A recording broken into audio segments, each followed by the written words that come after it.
And hello, and good morning, good afternoon. I'm David Bowles, and this is Bowles.tv. BOLES.tv, television. Brought to you live and in person most days, Monday through Friday at 9 a.m. Eastern.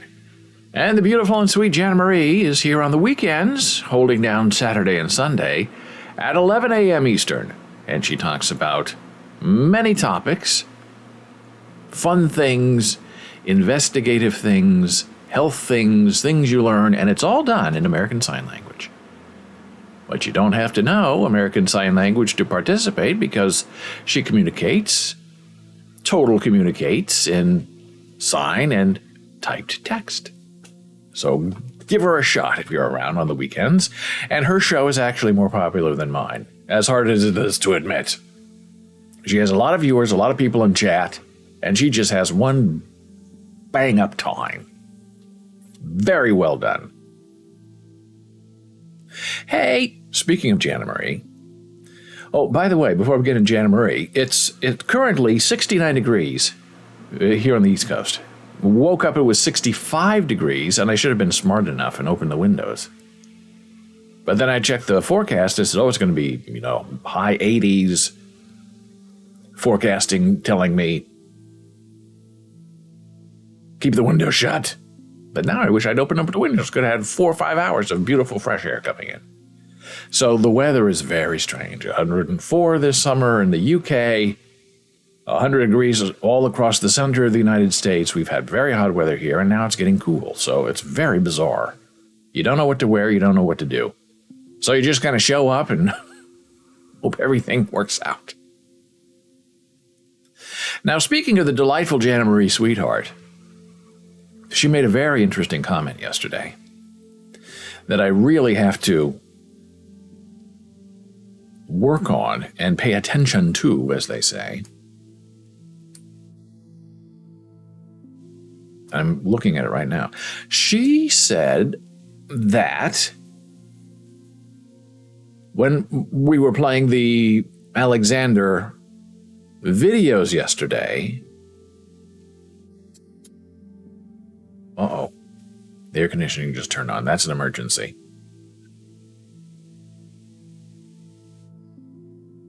I thought it should start turning off. I'll leave the microphone on. Oh, emergency.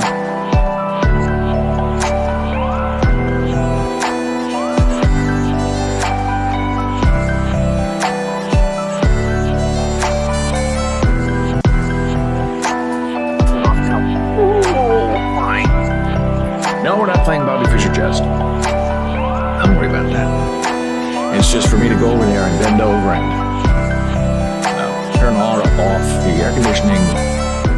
Not a sight you want to see at 9 o'clock in the morning Eastern. Hey, it's Gordon. Gordon just woke up 5 minutes ago. His alarm did not go off. Oh, that's not good. I don't know if Gordon wears a fitness watch, an Apple Watch, is something watch to bed to wake him up, but that can be problematic.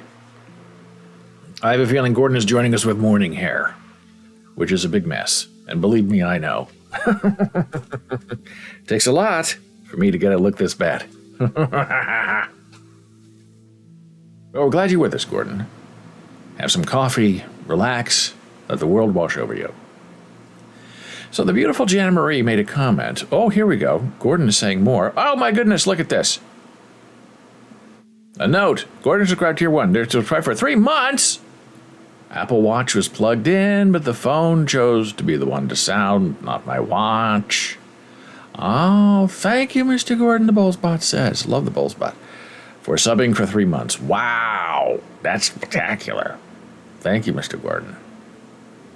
Yeah, I wear my Apple Watch to bed because then it tracks your sleep. And I wear my Oura Ring to bed and it tracks my oxygen saturation.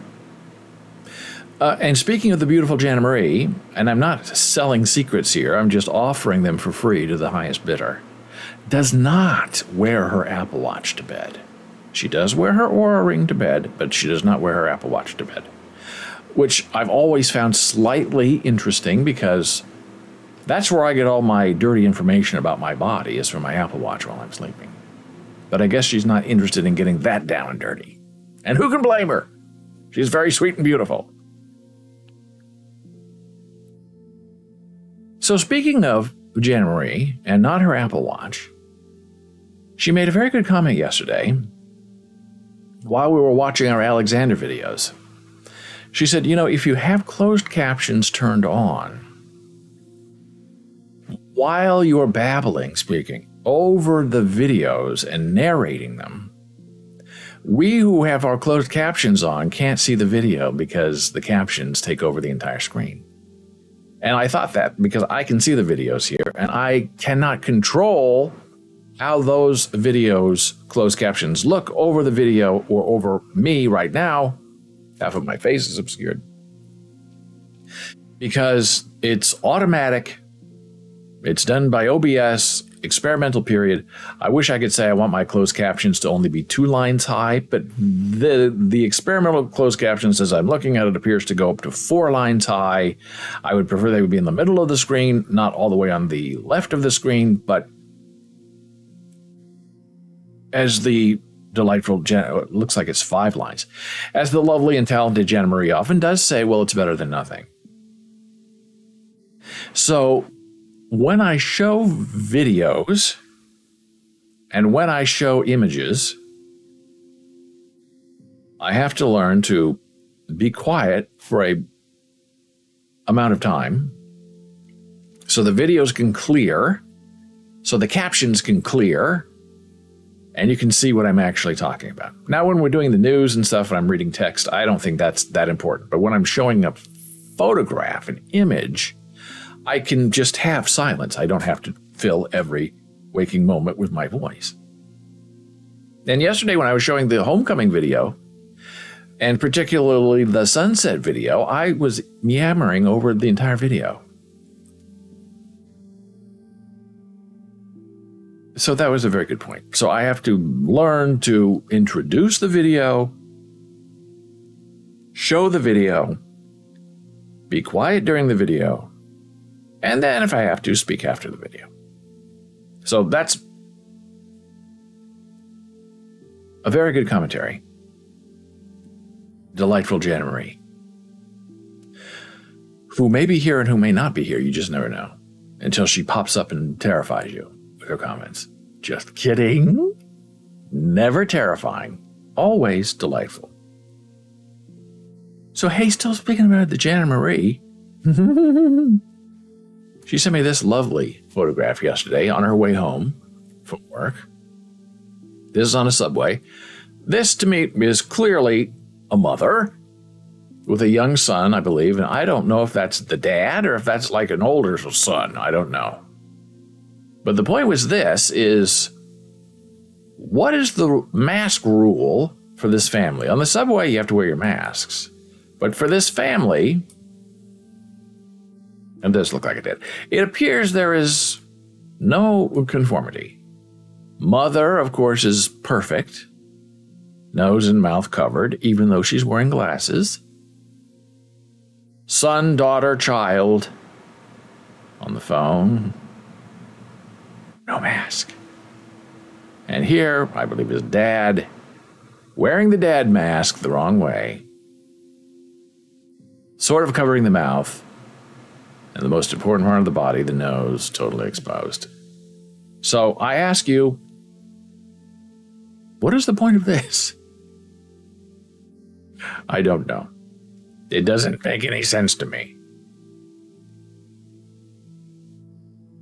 So the family that masks together doesn't necessarily mean they're going to stay together.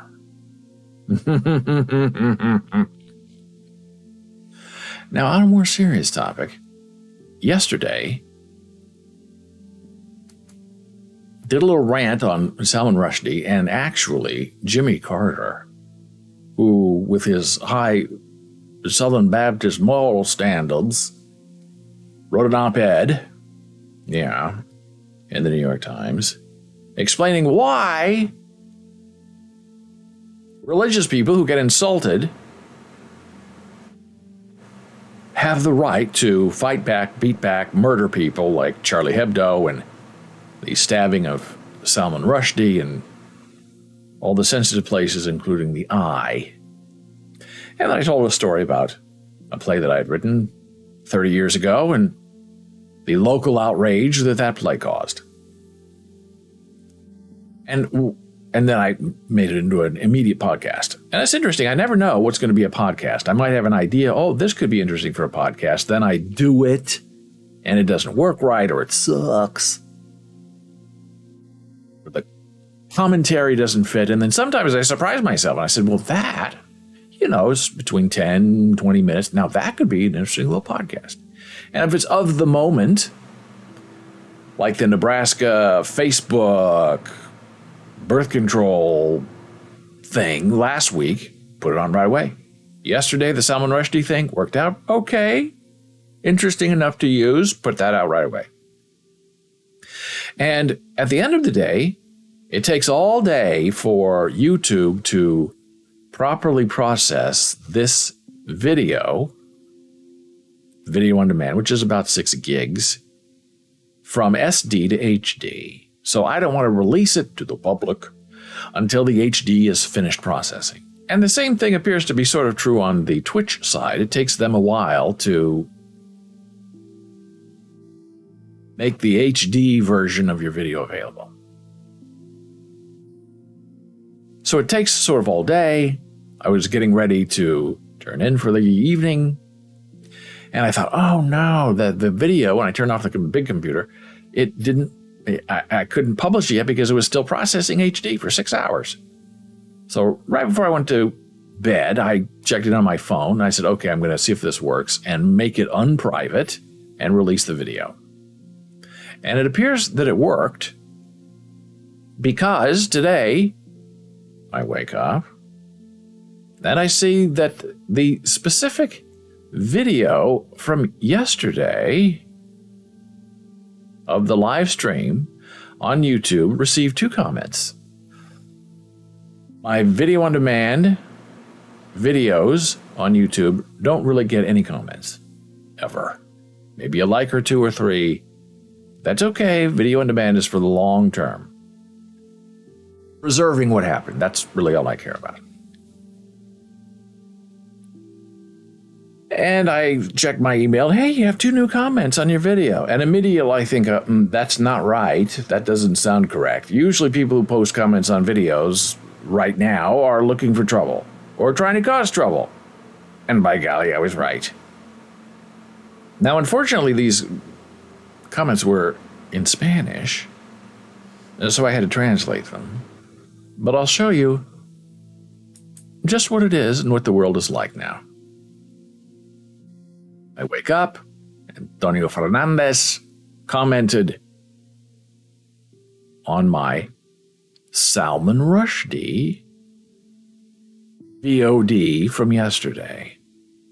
Okay, immediately I know this is not going to be, hey, what a great show.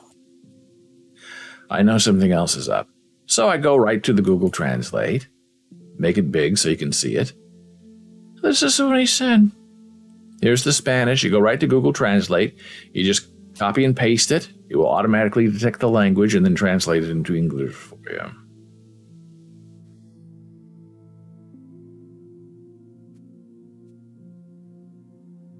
And this is the translation. You put 2 comments. This is the translation of the first comment. When will the Muslims understand that Allah does not love traitors? Quran 8:58. Therefore, this attack on Salman Rushdie will have no reward because it was done treacherously. Now, I think he's talking about Salman Rushdie. But I deleted the comment because, first of all, it's in Spanish, and we have to be in English so we know what people are saying. So I'm not going to reply to him in Spanish because I don't know Spanish, and I don't know if, even with a translator, what I'm writing is correct. But it's so interesting that of all the video on demands I put out, the one that gets all people all upset, 2 of them actually. The first one was Marlee Matlin being raped by William Hurt after he died. How dare you bring that up after his death? He loved her. Well, I replied with all of the facts that he actually didn't love her and he beat her up quite severely. And Salman Rushdie. So I guess if we talk about interesting things, educational things, things you learn, health, nobody cares about that. People want to come and pick a fight with you. They want to attack you so they can be subjugated and picked on, and they're the minority. Then here's the second one that he posted. Again, Allah does not love traitors. Quran 8:58. Therefore, this attack will have no reward because it was done treacherously. So he's saying it twice. I don't know why, but that one was deleted as well. But what does that tell you as a, quote, content creator? Where you have people who are just sort of, standing by, waiting, doing searches on Salman Rushdie so they can go and comment on your video. It's a weird world in which we live. And hey, speaking of weird, have you heard about Lil Miquela? I didn't know she existed. I didn't know she was a thing. I didn't know she was a thing. But I have to say I'm fascinated by her. Shocked by her, really. This is Lil Miquela's Instagram account. It doesn't appear that these are loading at the moment. Let me see if I can refresh. Lil Miquela has an agent. Lil Miquela is now the spokesperson for Hey!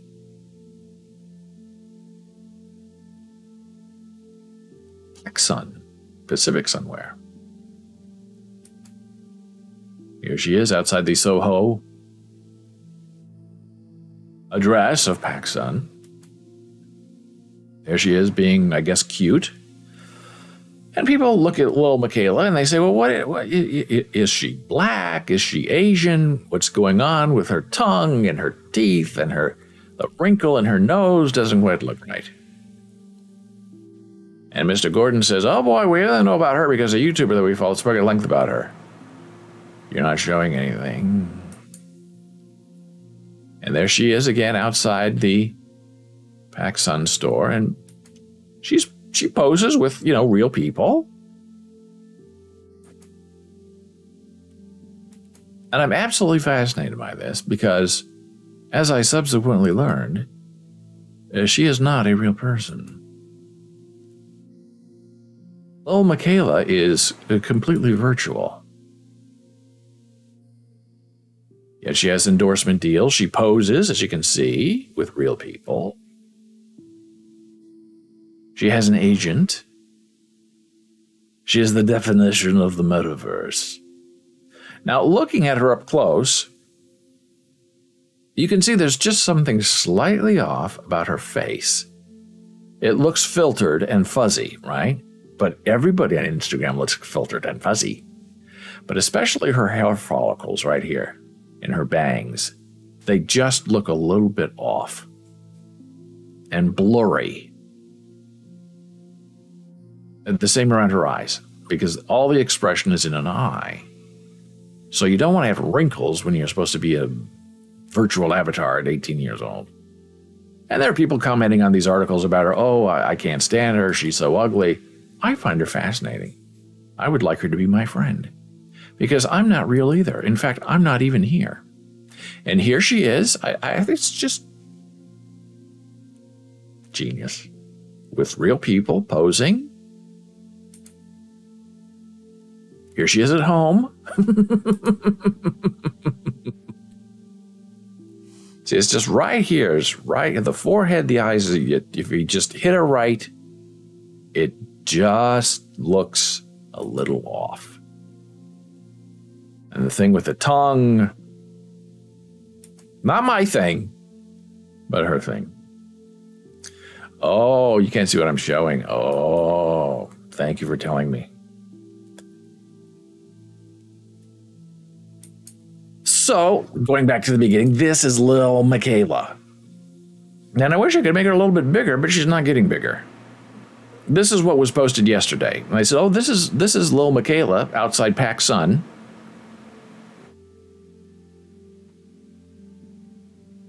And these visuals outside of PacSun are fabulous.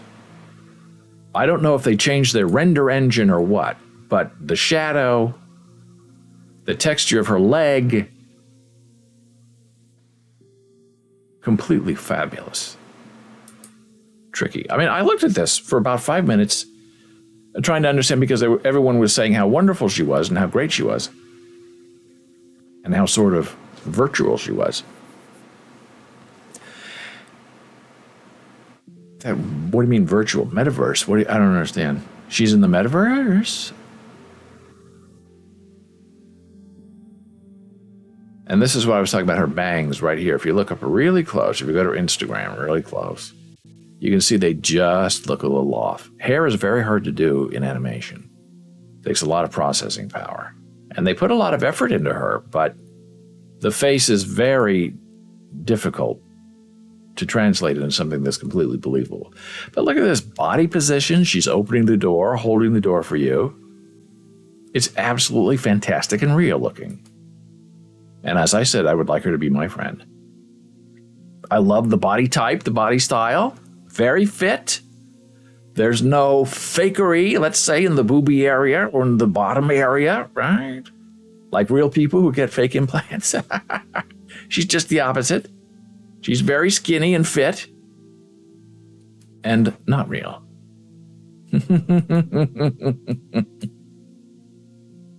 Here she is with a real person. Posing. Fascinating. I don't know how they do that in real life. They must just, okay, now I don't know if they say pretend you're holding something, or if they like give them a blue screen mannequin or something to hold. But boy, it's convincing. This is a real person. This is not a real person. It's absolutely, I find it completely and totally genius. What a way to sell. So this is the news that captured me yesterday. Virtual influencer Lil Miquela has signed with an agency. Actually, this was a little earlier. The power of the virtual influencer, which I guess is a new thing, is now strong enough to garner a deal with CAA. Lil Miquela, the fictitious social media star turned musician, has signed with one of the most powerful talent agencies in the industry. As reported by Variety, she's CAA's first virtual client. And I'm still reading this. I'm thinking, what do they mean virtual? Like, she doesn't appear in public? And then as I read on and I understand what's really going on, I think, oh no. Why Lil Miquela? Let's bring out Marilyn Monroe and get her represented and get her going. The baffling development is one of just many in the life of Lil Miquela, who was created by the entertainment company Brood. She starred in Calvin Klein campaign alongside Bella Hadid, taking over Prada's Instagram account for Milan Fashion Week, and has appeared on several magazine covers. Over the last few years, we've watched the team at Brood create a true multi-hyphenate in Miquela. We are excited to jump in and help her navigate the world of television and film, and also see a unique opportunity for innovative, forward-thinking brands to align with a culturally relevant icon in the making. It almost feels like it's from The Onion, but it's not. This is the article that I started reading that I really had no idea was going on. Virtual influencer Lil Miquela is now the face of PacSun. Okay, I thought, okay, PacSun, interesting. Love the Soho shot. Virtual influencer? PacSun's latest spokesperson has started calling herself the queen of the metaverse. For all the competition that suddenly appeared in the space, she does boast an advantage. She already lives online. Still, I have no idea that she's not real. The retailer is entering a partnership with Miquela, the internet's first ever virtual influencer. Still, I'm not getting it. The two will join forces on social content as well as back to school and holiday campaigns through 2022. Be unreal, be Lil Miquela. Although she has all the features and mannerisms of any 19-year-old, the Los Angeles native exists solely online. Still not clear. Her 3 million Instagram followers, also known as Miquelians, leave hundreds of comments on her posts complimenting her youthful look and authenticity.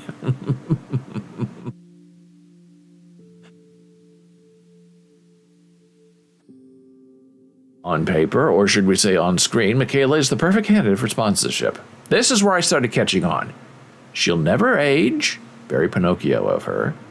Clothes will always fit her perfectly in advertisements. Oh, now it's dawning on me. And she'll always do exactly what you ask of her. While virtual influencers do pose a threat to the careers of in real life models, the metaverse seems to be the ideal outlet for humanoid digital creations. Now I'm on the team. Now I understand. That's when I went back and I looked at her Instagram and I saw the weird things going on with her bangs. Just, they don't quite look right. They look very artificial. And the expression, the mouth is fantastic. The rest of her body is absolutely believable. Whoever, the person who is hired to pose her is really a super genius. I mean, this arm out here where she's taking her own picture, and this hand, and the expression, and it's so great online. Is she black? Is she Asian? Is she a mix? What is she? Who is she? And the answer is yes. I guess this is her boyfriend. I don't know if he's real or not, but he appears to be real. At least his skin texture looks a little more realer than hers, but maybe I don't know. And they appear quite often, I've discovered, by watching her Instagram. This, just looking at it, looks very artificial to me. So we're going back in time. That's June. The stuff outside of PacSun is really, really, really well done. I guess this is her boyfriend or girlfriend or whatever it is. They are together. She's eating. This does not look quite right. The shading's off, in a shadow. She looks best in bright sunlight. This, again, looks a little bit character-y to me.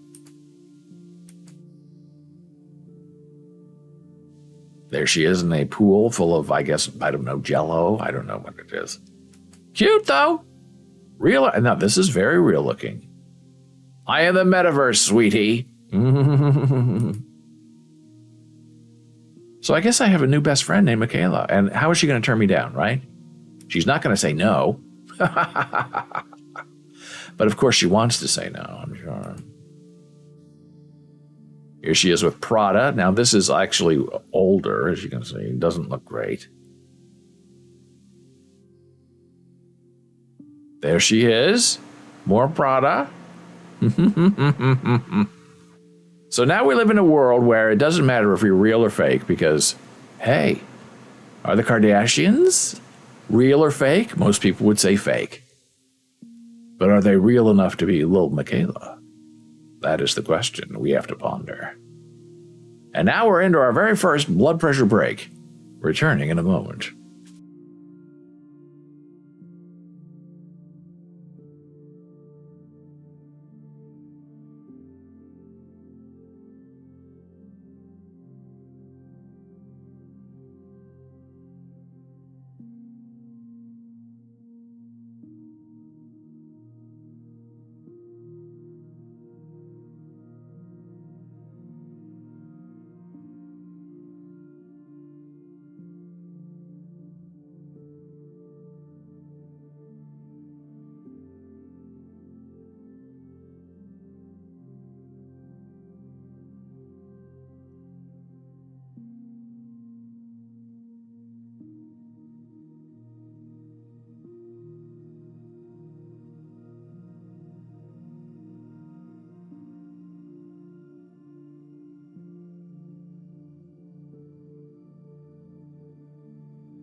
And we're back from break. I'm David Bowles. This is Bowles.tv. B-O-L-E-S, not TV. Bowles.television. Monday through Friday, 9 a.m. Eastern. Closed captioned for the deaf and the hard of hearing. And you can turn off the captions anytime you like or turn them on. It's all up to you. I don't know if you can set them to yourself and make them smaller or change the color or not. I don't know. But I love it that they're there. So before break, as we were talking about our new best friend, Lil Michaela, who is not real, but there, Gordon says it's like modern movies. Nobody was actually fighting a real Thanos. It was an actor in a rubber suit, for example. Yeah, that's why that's why these Marvel movies, I think they're sort of tiring themselves out.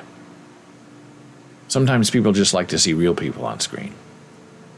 But as I've said in many articles and blog posts and live stream and podcasts, it's only a matter of time before all of these dead celebrities get dug up and get representation and start making movies again.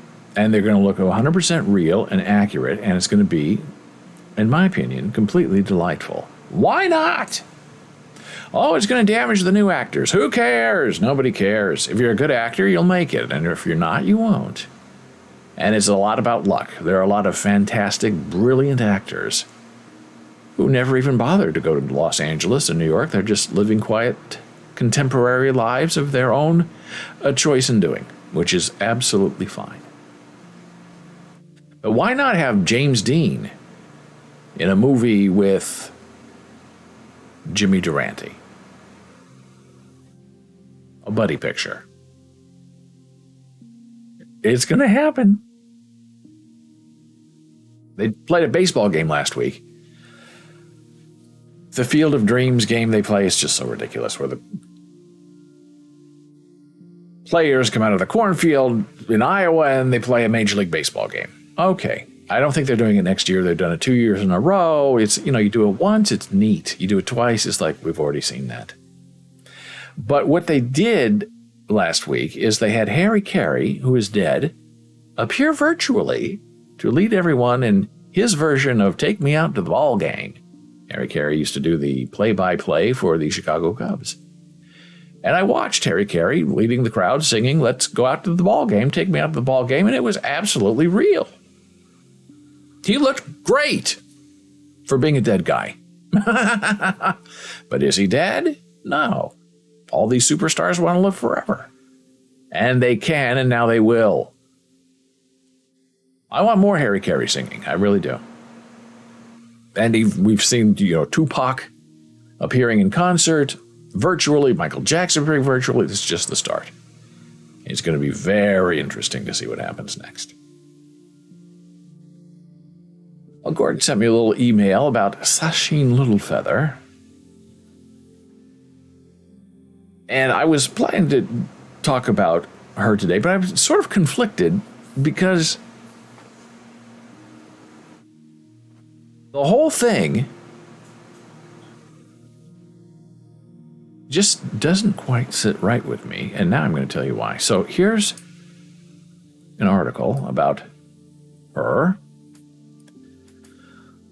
and this is back in 1973. I was all of 8 years old, yet I still have very vivid memories of it.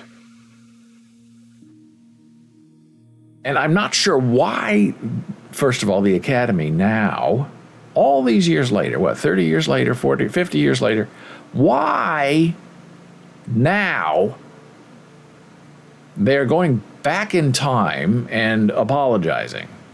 Now, this is the definition of wokeness that really turns off a lot of people, because it's like, why didn't you, if you thought you were wrong, apologize then? Or 2 years later or 3 years later? Why now, in light of the Crystal Rock being slapped incident, are you now apologizing? And is she owed an apology? That's an interesting point of view that we will now discuss. So what happened in 1973 is, and this article will tell you, And maybe we'll just start with the article because I don't want to condense what's already here. Organizers behind the Academy Awards are apologizing to Sacheen Littlefeather nearly 50 years after she famously took the stage on behalf of Marlon Brando, vowing to focus on inclusivity. Now, this is 2020 vision. Looking backward. In June, a statement of reconciliation released Monday by the Academy of Motion Picture Arts and Sciences acknowledged to Littlefeather that his note has been a long time coming since the 45th annual Oscars in 1973. That year, the Godfather star Brando declined his Academy Award for the film and had Littlefeather represent him at the ceremony. Now, if they tried that today, I don't think she could get in the door.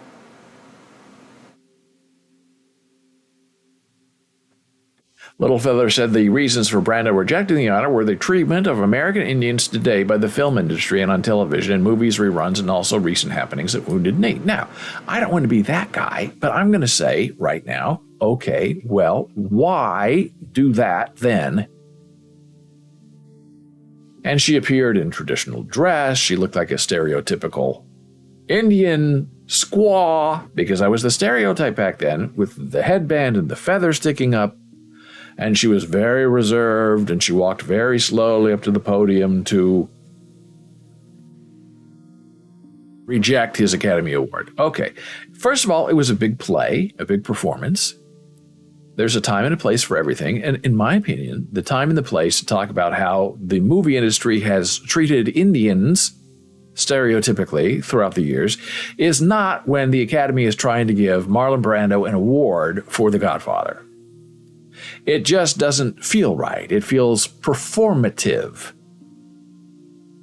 In 1973, if we knew the word, we'd say it feels very woke. Okay, Marlon Brando doesn't want his award. Turn down the award. Let someone else have it. Let the Academy know beforehand, I'm not going. But why send up a woman dressed in traditional Indian stereotypical outfit? Why send her to do your bidding to try to make a political point that Marlon Brando can't make himself? The whole thing just reeked of really fringiness.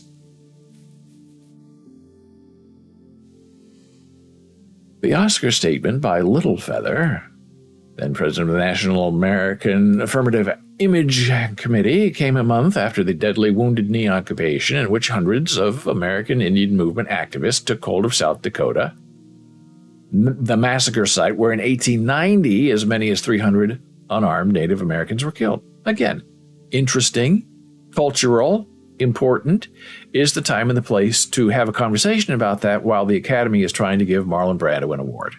I would vote no. It's not effective, and it's going to make a lot of people very angry, especially people in the audience who are there to see Marlon Brando or support Marlon Brando, and instead they're getting lectured by Sacheen Littlefeather. In his letter, the apology, called Littlefeather's words, powerful statement, they remind us of the necessity of respect, the importance of human dignity, all true, not necessarily appropriate for the Academy Award stage. The abuse you endured because of this statement was unwarranted and unjustified. Well, the Academy didn't abuse her. The Academy didn't put her in that position. Marlon Brando did. The emotional burden you have lived through and the cost to your own career in our industry are irreparable. It was her decision. She said yes. Marlon Brando said, hey, let's go do this thing. You know it's not going to go well. And she was a willing participant. Okay, I'll go. For too long, the courage you showed has been unacknowledged. For this, we offer both our deepest apologies and our sincere admiration. Responding to the Academy's apology, Littlefeather said in a statement, we Indians are very patient people. It's only been 50 years. Okay.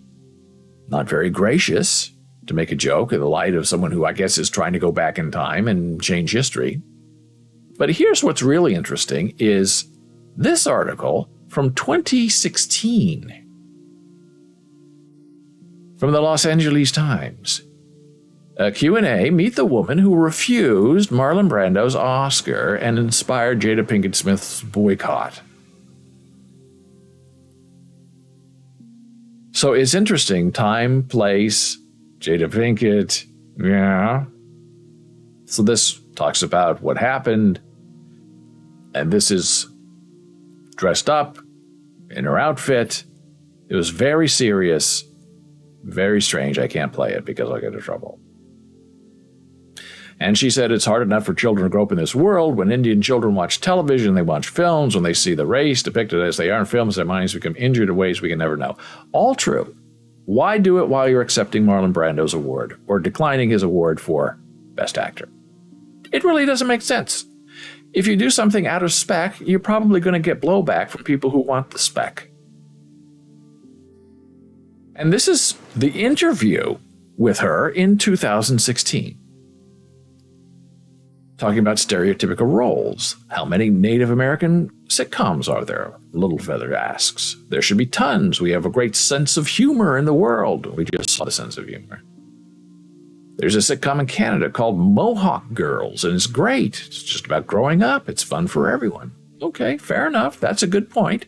Appropriate place to have this conversation is in a news article with the Los Angeles Times, talking about what happened. Many credit your Oscar speech with bringing attention to the occupation by the American Indian Movement activists at Wounded Knee in South Dakota. Her response is Marlon Brando was an excellent strategist. Well, there we go. Now we're getting to the reality of it all. And he knew that year, the Academy Awards would be broadcast via satellite to millions of people all over the world. See, there's the opportunity. The FBI had put a news blackout on Wounded Knee so that people couldn't hear from the activists. There was a way to get around that. When people saw the broadcast, all hell broke loose. It put a lot of attention on the FBI's actions. Okay. So it was all a scheme, all a plan, trying to get around the old FBI, the federal BI, Marlon Brando, Littlefeather working together to serve their political purposes, which is all fine. But the Academy Awards didn't ask you to do it. You were in it with Marlon. The interview continues. Can you talk more about that moment at the Oscars in 1973? In the actual footage of the ceremony, you can hear people booing you. Well, I kind of say, what do you expect? They want Marlon Brando. They want him to be Best Actor. He's not there. He turns down the award, and we get a woman dressed in an Indian outfit instead, lecturing us about Wounded Knee. Not a great look. And I 100% support the American Indian Movement. And Russell Means, I'm 100% on board with that. But I try to do it in the context where people are willing and interested in understanding, not during an awards ceremony. Her response to people booing her is, oh, I got threats. They said, why did they send a woman to do a man's job? The people backstage said they'd give me 60 seconds or they'd arrest me. John Wayne was in the wings, ready to have me taken off stage. He had to be restrained by 6 security guards. Afterward, people questioned my authenticity. They said I wasn't even Indian. The Los Angeles Times asked, it must have been difficult to be on the receiving end of so much anger. Littlefeather replies, maybe. But later I heard from Coretta Scott King, the widow of Dr. Martin Luther King, saying I had done the right thing. I heard from Cesar Chavez, who congratulated me, and many leaders of the Native American movement. That's when I knew I was doing the right thing. And I got letters from everyone, I still do, from all over the world, thanking me. And then, this is just a little bit of a time warp, but a reverse time warp. She's asked by the Los Angeles Times, what about Chris Rock? He'll be hosting the Oscars, and a lot of people have called for him to either boycott it or make a statement. Do you think he should say something? Now, this is in 2016. This is pre-Will Smith slap. I think Chris Rock will say something in his own way. He's an incredibly intelligent person, incredible comedian. I think he'll make jokes that will go far over people's heads. Predicting what happened? Will Smith's slap years later, maybe, yeah. I was watching videos of Richard Pryor, who hosted the Oscars in 1977, and he joked about the lack of black nominees. He injected such humor and brilliant thinking into his sketches. So that is Sacheen Littlefeather and her scheme to bring attention to the American Indian movement and Wounded Knee, which is absolutely fine. I just don't think that was really the right time or the right place to do it. Now, she mentioned John Wayne, and this is a whole broadcast in itself. But there are many people who believe that John Wayne was a big fake and a phony, big talker, and that he was a draft dodger. Look up on the Google, John Wayne draft dodger. You're going to get a lot of links.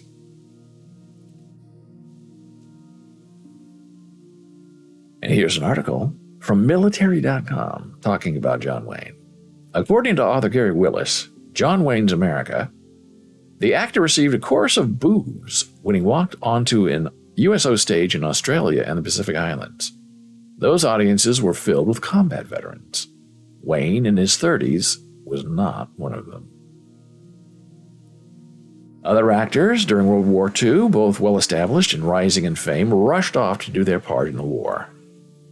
Clark Gable joined the Army Air Force, and despite the studio's effort to get him into a motion picture unit, he served as an aerial gunner over Europe.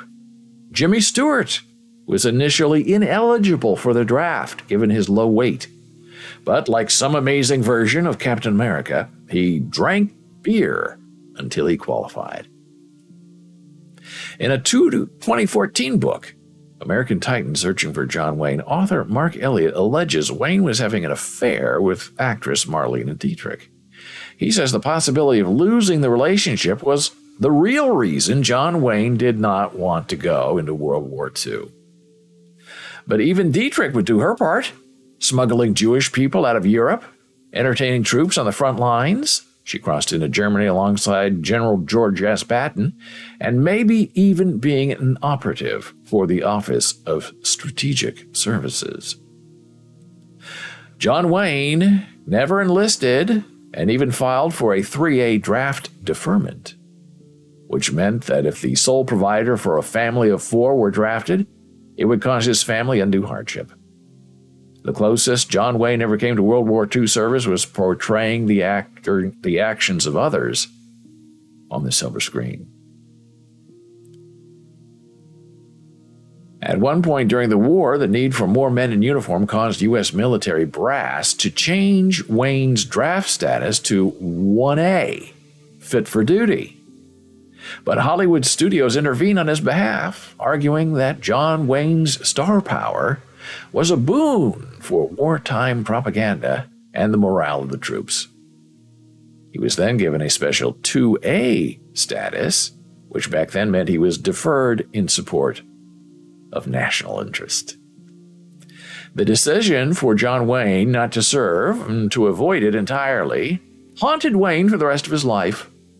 His third wife, Pilar Wayne, says he became a super patriot for the rest of his life, trying to atone for staying at home. It took 6 men to hold him back from attacking Sacheen Littlefeather.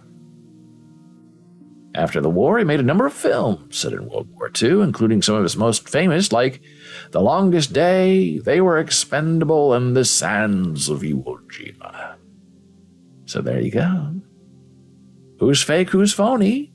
John Wayne, Little Michaela, Sacheen Littlefeather, Marlon Brando. It's all a strange mix of hyper-patriotism and unwitting disillusion. Now we're taking a blood pressure break. Returning in a moment.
And we are back from break. I'm David Bowles. This is Bowles.tv. BOLES.television. BOLES.tv. Monday through Friday, live, 9 a.m. Eastern. Well, it's been a lively show today, talking about all kinds of things fake, real, and imagined. And now we're going to get a very hard and severe reality check from our friend Alexander Grushansky, who is in Ukraine and who is reporting to us. It almost feels live, and definitely not in person, but realer than Lil Michaela.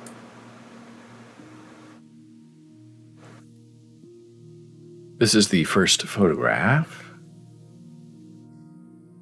our friend Alexander, our brother Karamazov, sent us yesterday. He is on duty for the next 24 hours, and this is where he is. Now, I did sort of an interview with him on Discord in private messages. And normally I show that to you, we read it together, but he was sometimes revealing statistics and places, and because sometimes they don't pay attention, I don't want to reveal that inadvertently, so I have notes that I wrote separate from what he told me, as I'm going to share with you now about what's going on, because I find it very interesting and very fascinating. Because as we learned yesterday in the videos we watched, as I pause for the closed captions to clear,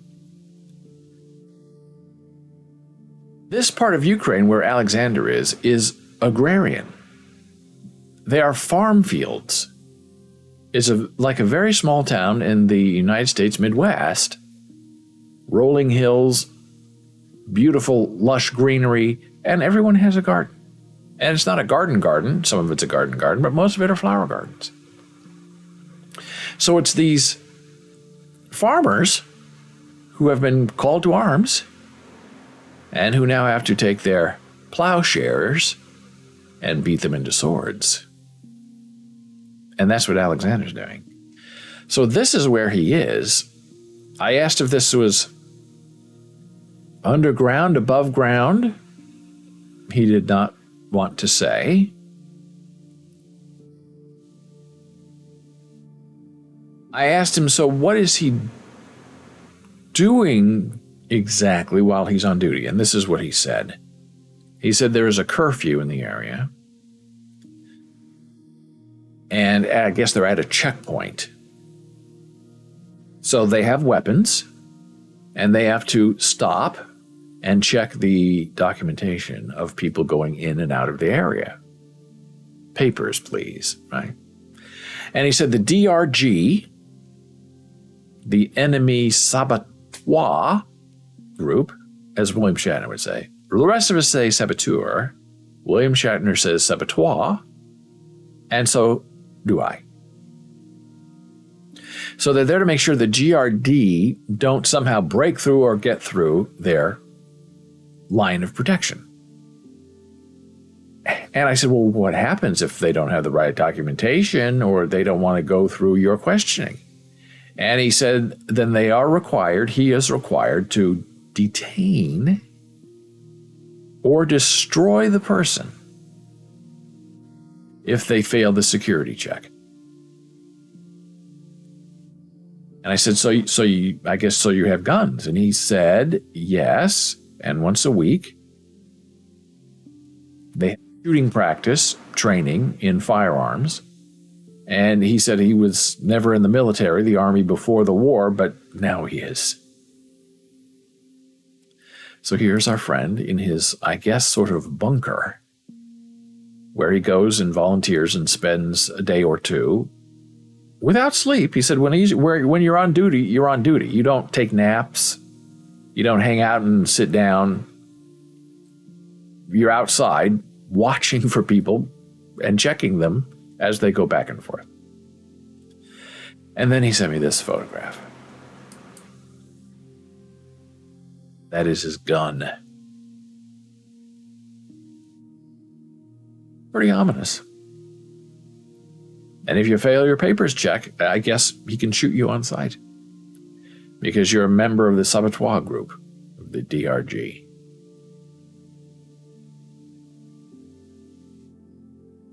Now, this is his car that he talks about. This is the one that they purchased. And I said, okay. And remember, they have the machine gun attachments, I guess they're going to put on this car. And so I asked him, I said, so, okay, you have your car. It's very cool looking. But what do you do with it? It's like it's a civilian car. It's not an army car. Will you armorize it? And he said, this is his reply. We're going to paint it green. We are going to give it to the frontline folks. And it is a consumer car, as he said. It is not going to be armored. It's just being used to transport people and mobile groups back and forth. And then he said, machines, I guess he means the car, machines are expendable at the front. The machine does not live long. He said they are planning on buying 6 of these cars for that purpose of, I guess, transportation. It's fascinating. These are just, as you can tell, this is the middle, this is in the middle of a field. And they're trying to get this car to the front so the soldiers can use it. And then I asked something that I had been wanting to ask him for a long time, but I didn't have the guts or the heart to ask him.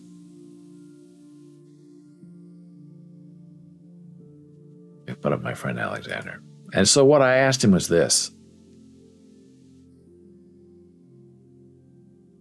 I said, how is this going to end?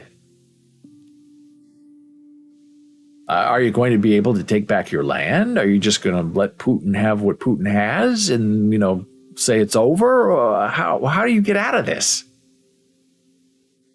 And it took him a long time to answer me, about 40 minutes. Now, that doesn't mean he was thinking of an answer. He could have been shooting someone who failed their documentation, but he finally got back to me. And I said, I noticed I love this yellow bowl and the blue of the tarp. Blue tarp, blue sky, yellow bowl, grain, wheat, the Russian flag right there, I think is fabulous. How will the war end? And Alexander's reply is this. This year, we will most likely not be able to win. But I am sure that we will win. And I am sure that the civilized countries should not get tired of helping us. We will not survive without help. We will not raise the white flag. The first days of the war showed that we'd rather die than become slaves of Putin. I have already asked my friends that if things get very difficult, my family will leave, and I will stay. Now that's some pretty heavy stuff.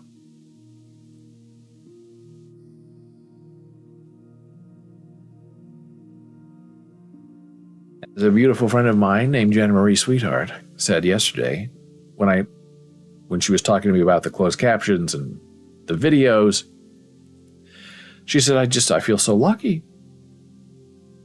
Where we live, I can sit in a park and have lunch outside a museum, and life is very beautiful. And she said our new friend Alexander is having a very different experience, where he lives in a country where he has become a prisoner, and he's fighting back. But it can't be enjoyable. And she's right. And then our conversation turned to money because they're desperate for money. Alexander says he's been living off his credit cards and they are all now maxed out and he doesn't know how he's going to pay them. So that's why he presses these NFTs that he sells. He said his provision, which I understand is like a government subsidy, his provision is $200 a month. He said during peacetime he was making $1,000 a month as a jeweler. So to go from 200 a month to 1,000 is pretty rough for any family.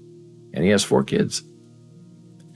And we talked about, rents in America and what people pay. And he said, well, $1,000 in Ukraine is average.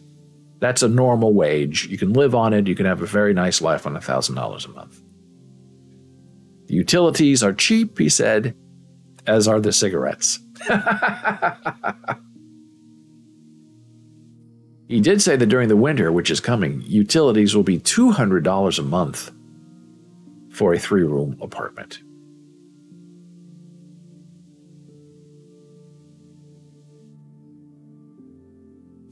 So that is the report from our friends in Ukraine. And I love getting updates. I haven't heard from him for about a day and a half. I know he's on duty, and when he's off duty, he goes home and crashes. And I asked him I said, there are reports of the nuclear plant being bombed for 3 days by the Russians in southeastern Ukraine. How do you feel about that? Is that going to be a problem? And he didn't answer me. I understand. Who wants to talk about, nuclear annihilation if, Putin decides to go even more insane than he already is? That's difficult and unfortunate. There's our Sacheen Littlefeather, and our next article is, speaking of the military, I enjoyed this article, learning that the Army is making its very first uniform bra that is approved by the United States military. And vets, both male and female, said it's about time. Sarah Hoyt arrived at Fort Jackson, South Carolina for basic training in 2002. The Army confiscated all of her personal belongings. That included sports bras that she had packed for the 10 weeks of strenuous physical activity that stretched ahead of her. If she wanted new bras, she had to visit a reception station which sold just one brand and one style. If racerbacks were uncomfortable for you, too bad. If you needed more support for your boobies, too bad, the Army said back then. If the store didn't have your size, too bad, U.S. military says to soldier. So for the first few days of the training program, Hoyt pushed through the discomfort of 2 small bras as she cycled through sit-ups, push-ups, and 2-mile runs. I was very uncomfortable, to put it mildly. They did a good job of putting the girls down, but it was so tight. Now, 20 years later, the Army is poised to offer its first official uniform bra in an effort to address the challenges like the ones Hoyt faced. 4 prototypes of the Army bra, known as the Army Tactical Brassiere, the ATB, are in development at the U.S. Combat Capabilities Development Command Center in Natick, Mass. And final concepts will be presented to the Army for approval in the fall. The designs all offer flame retardant protection and vary in other features, which include pullover and front closure styles, structured, contoured seams, adjustable straps, padded cuffs, mesh venting, and an inner dog tag pocket. I mean, it's just delightful. I'm so sorry it's taken this long to get this fixed. But it's difficult when you're dealing with a lot of men in a position of power, and they're traditional powered men, and they don't want to hear about boobies in the field. But if women are going to serve, you have to talk about the boobies. The project joins a wave of recent efforts to recognize the diversity of service members and to improve uniform standards for women, who make up now 16.5% of enlisted forces. And that's back in 2018. It's a fantastic idea. I love it. I wish we knew more about it. And now it's time for our very next blood pressure break. Returning in a moment.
And we're back from break.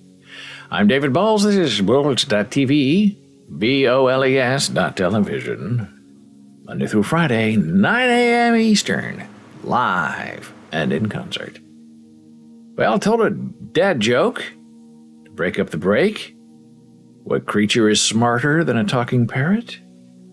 A spelling bee. Hilarious. Well, as we round off our show for today, we go back to the great state of Nebraska. Hey, it's not for everybody, but this topic is so fascinating and alarming and odd that I cannot resist the temptation to tell you about it. Believe it or not, Malcolm X. Yes, that Malcolm X. Malcolm X. Born in Omaha, Nebraska. Did you know that? Not many people know that. Does that make him a Nebraskan or not?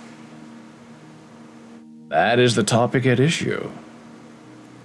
Malcolm X, Louise Pound, and Howard Hansen advanced as candidates for Nebraska Hall of Fame.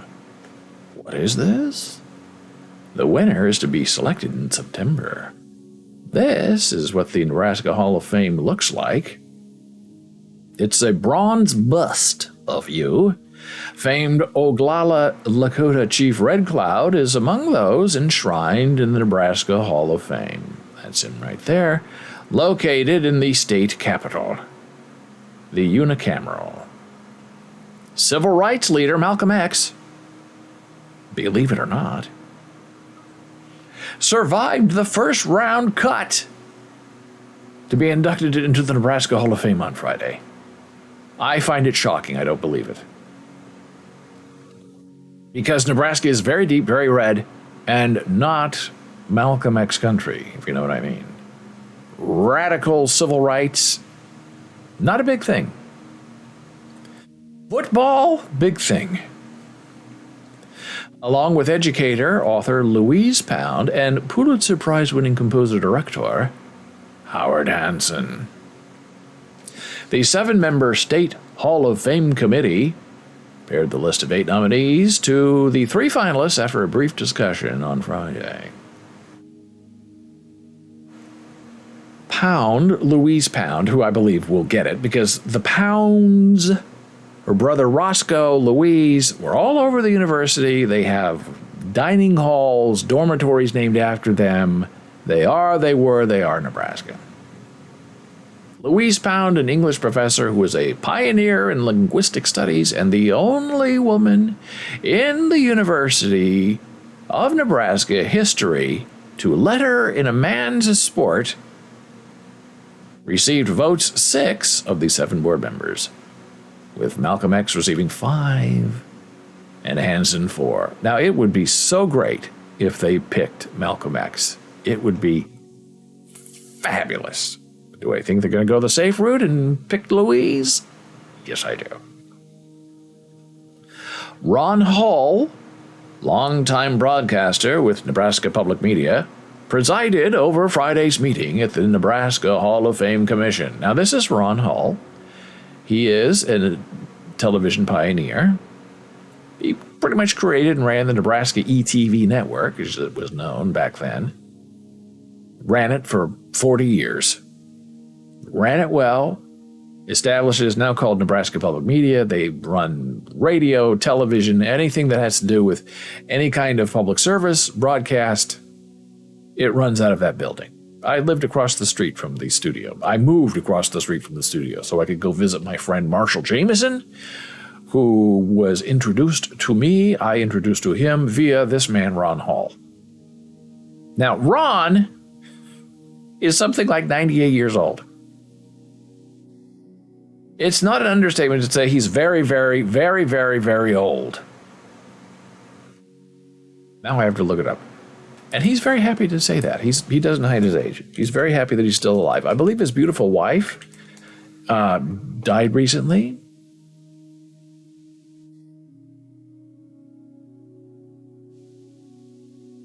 Well, I look up Ron Hall, it says he's dead. Died in 2001, 61 years old. He was an American football player. That's not the one I want. Hall is 91 years old. He still works out 8 hours a day to inspire people and to tell stories. And he does. I mean, he's very lively. Talk to him on LinkedIn. He'll write you a book. You say, hey, Ron, what's up? And he'll tell you every single thing he's doing in his life. It's fabulous. But I know he's lonely because he has a beautiful wife that he loved so many years. Every 5 years, the Hall of Fame Commission picks a new inductee into the State Hall. There are 26 members of the Hall. 15 years ago, here we go, Malcolm X was deemed too controversial to be inducted. There are 26 members of the Hall who have the bust statue, including Buffalo Bill, Ponca Chief Standing Bear, and Boys Town founder Father Flanagan. But there are no African American inductees.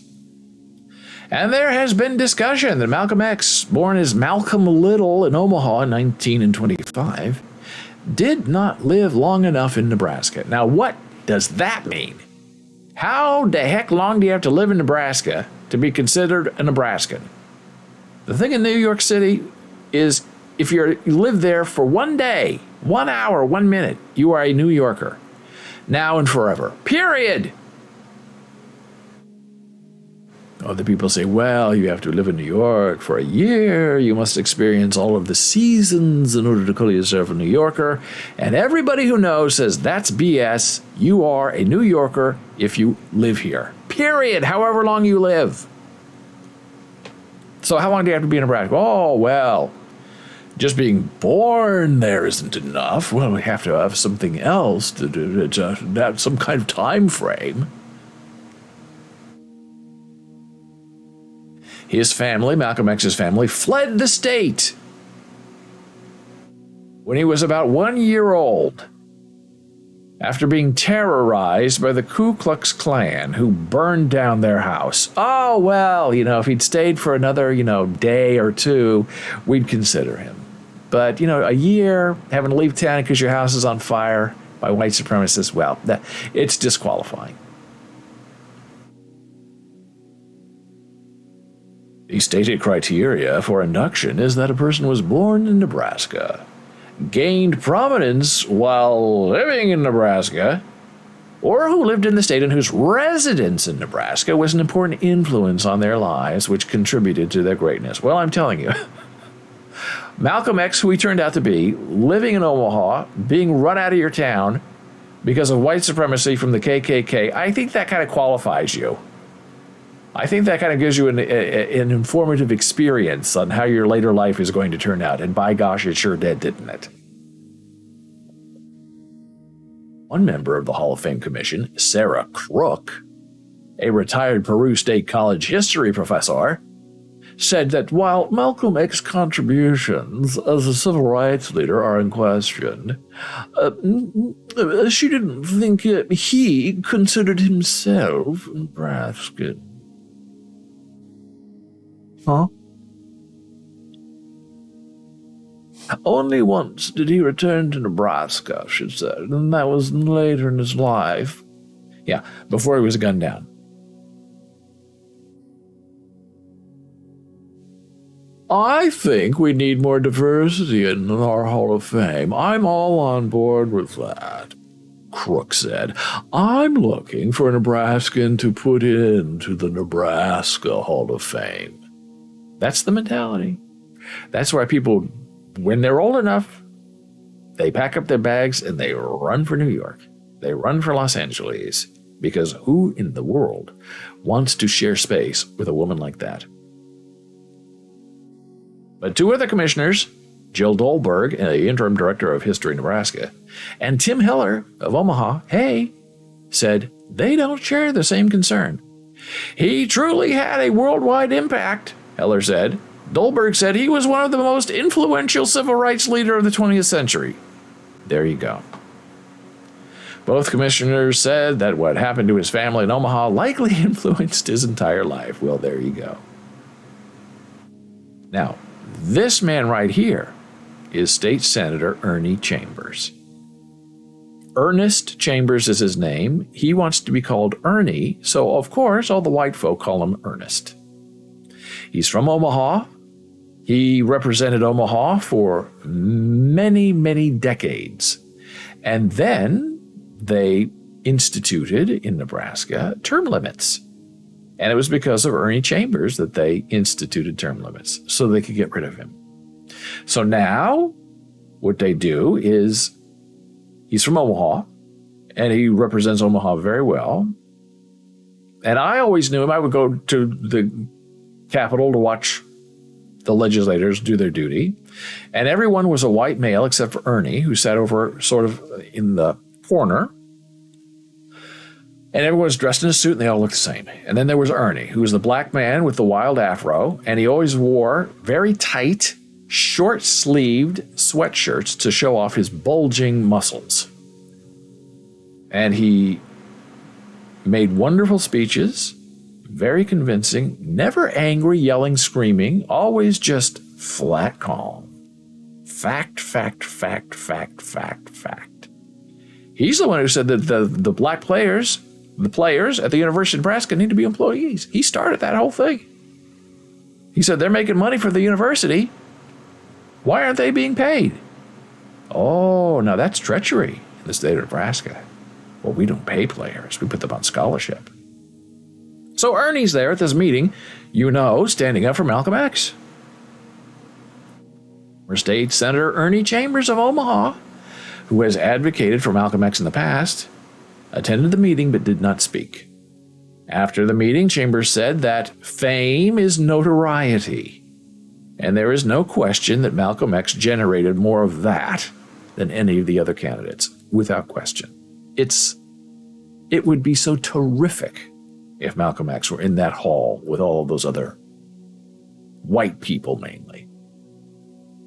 There is a movie, Malcolm X, and a book, the autobiography of Malcolm X, about his life, as well as other writings of his speeches about black empowerment, and as a minister with the Nation of Islam.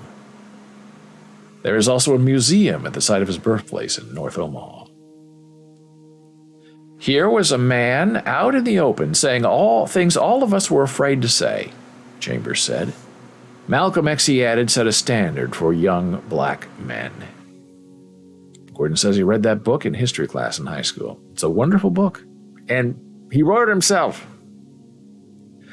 Found, here we go, whose brother Roscoe, a famed botanist, is already in the Nebraska Hall of Fame.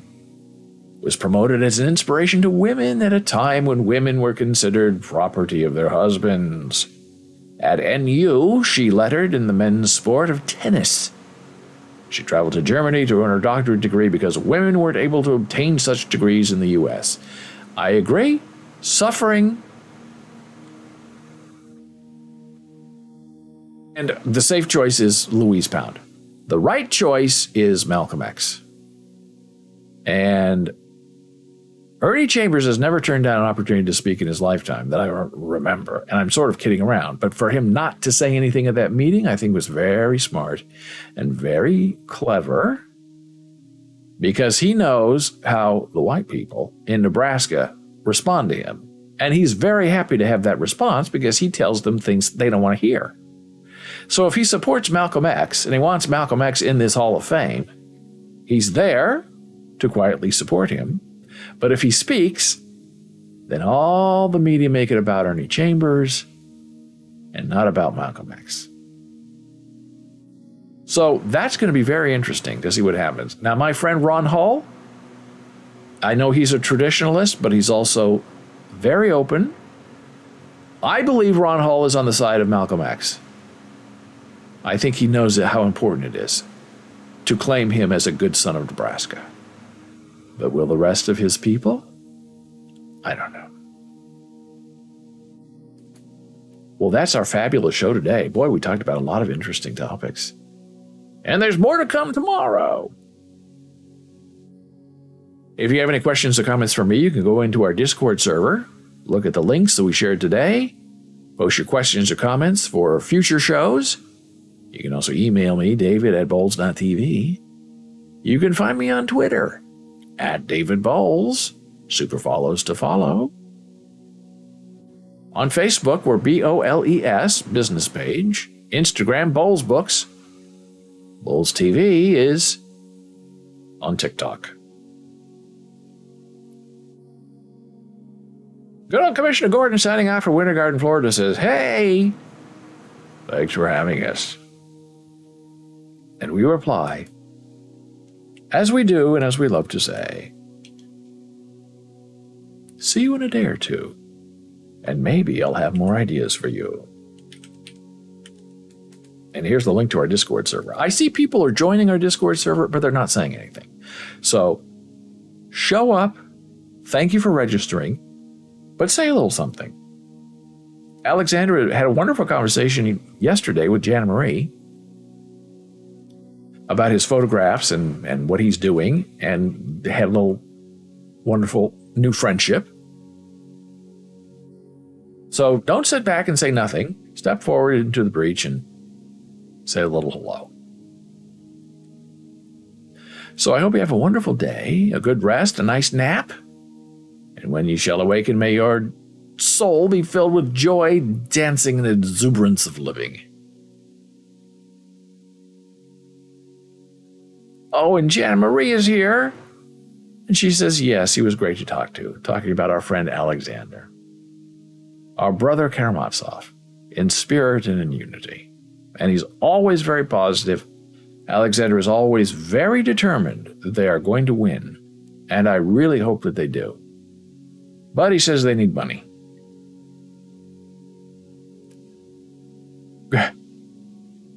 Gordon says, no nap for me today.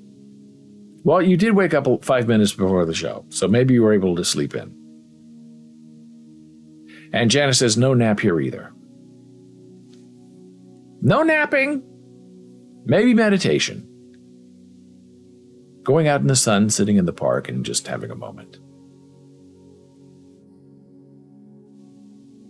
But Jana Marie is also very active on Discord. She has her own section where she talks about ASL, and she shares fun videos and photographs, and also success stories, which is also a lot of fun to figure out.